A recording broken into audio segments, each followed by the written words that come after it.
Welcome, welcome, welcome, welcome, welcome, welcome, welcome, welcome, welcome to the Vine Fog Podcast.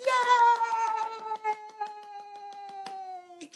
Welcome, welcome, welcome, my friend. Thank you so much for taking time out to hang out with me. I am really, really, really grateful and excited to be here. My name is Wonu Alishe. And sometimes I do go by amazing. So thank you, thank you, thank you once again for being here. And today on the podcast, we're going to be talking about something very interesting that really changed my whole trajectory in my life.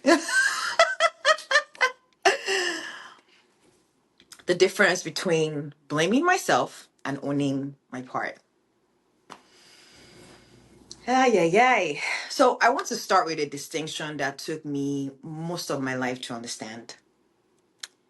There is a huge difference between blaming yourself and owning your part. On the surface, they can sound similar. Both involve looking at yourself, both of them involve responsibility, and both of them can feel very uncomfortable. But internally, they land very different in the body. One collapses you, and the other stabilizes you. And for a long time in my life, I didn't know the difference. I thought I was being responsible when really I was just being brutal with myself. So today, I want to talk about how I learned to tell them apart, what that shift looked like in my body, and why this distinction changed the trajectory of my life.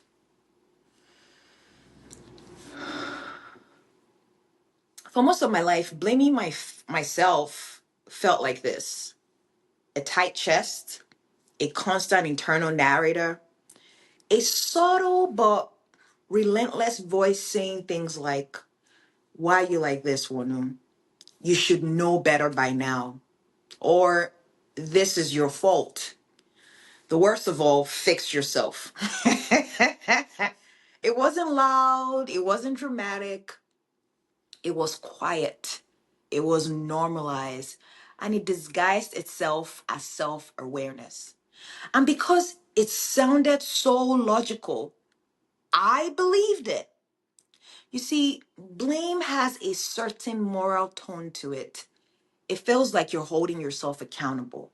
But in my body, blame never led to change. No, it actually led to shame, freeze, overthinking, exhaustion, and also a sense that something was fundamentally wrong with me. Blame didn't give me options.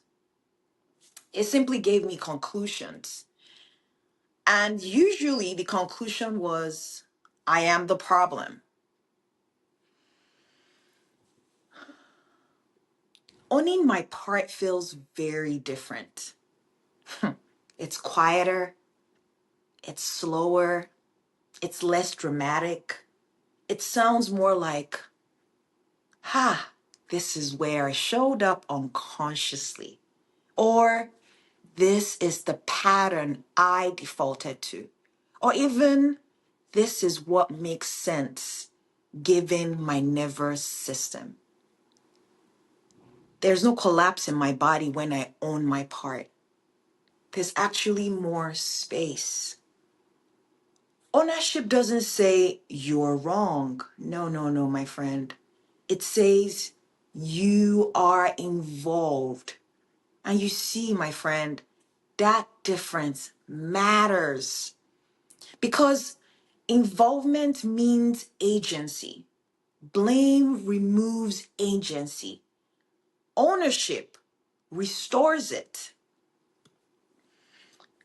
Back in 2022, August, I had just medically transitioned from the Army into what we call the Veterans Affairs system.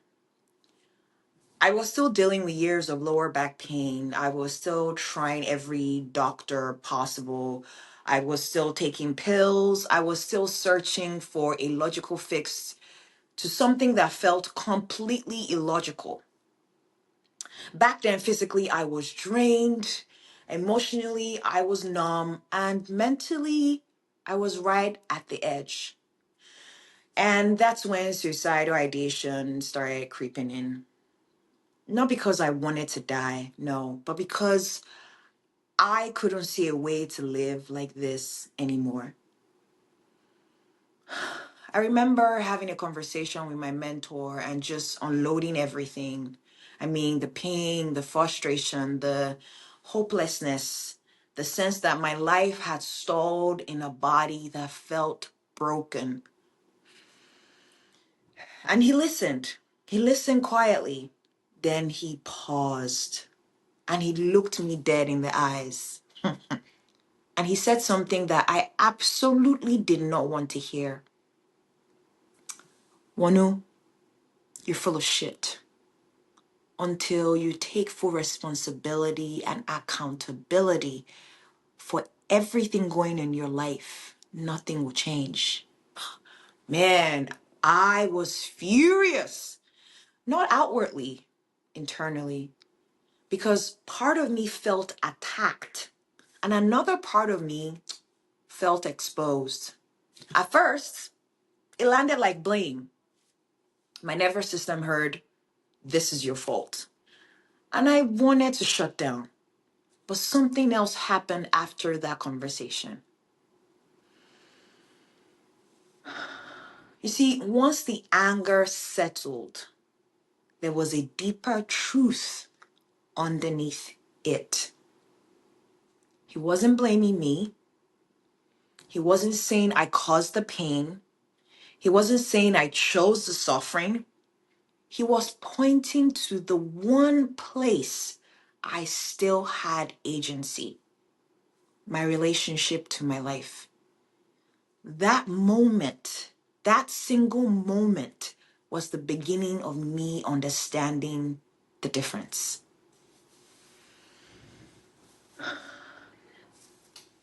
Here's the uncomfortable truth, my friend. Blame can actually feel safer than ownership because blame keeps the story static. If I'm the problem, then the story is already written. Ownership, on the other hand, is riskier. Ownership says, if I'm involved, then something can change. And change, my friend, it requires presence. It requires choice. It requires responsibility without punishment. For someone who's never system learned safety through self-criticism, ownership can feel destabilizing at first, but there's no familiar inner whip. That's just awareness.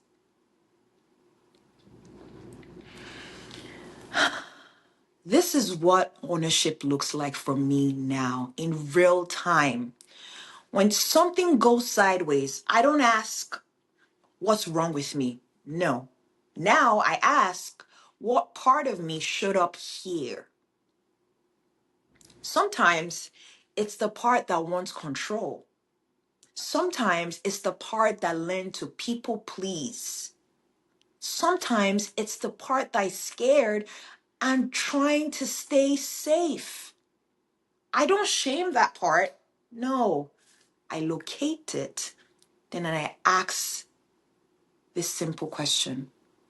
What does this part need to feel safer next time? That question alone changes everything, my friend. Ownership is not about punishment. No, no, no. It's about integration. And here's how you can tell the difference in yourself. Blame feels heavy, tight, constraining. Ownership, on the other hand, it feels grounding, neutral, and stabilizing. Blame contracts your future. Ownership expands it. You see, if your self-responsibility feels like self-attack, that's not ownership. That's just blame in spiritual clothing.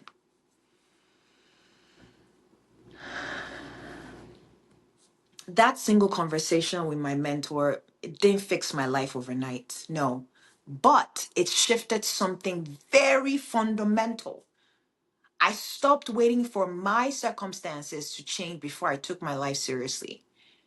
And I stopped using blame as a way to feel in control.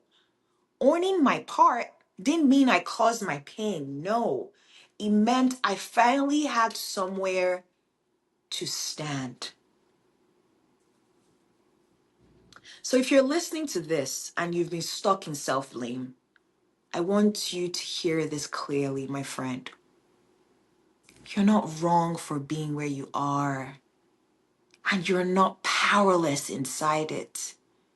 There is a middle ground between shame and avoidance. That middle ground is ownership. It's not harsh, it's not dramatic, it's simply honest.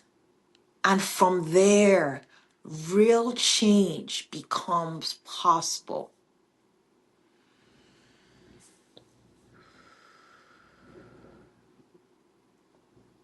Thank you so much for being here.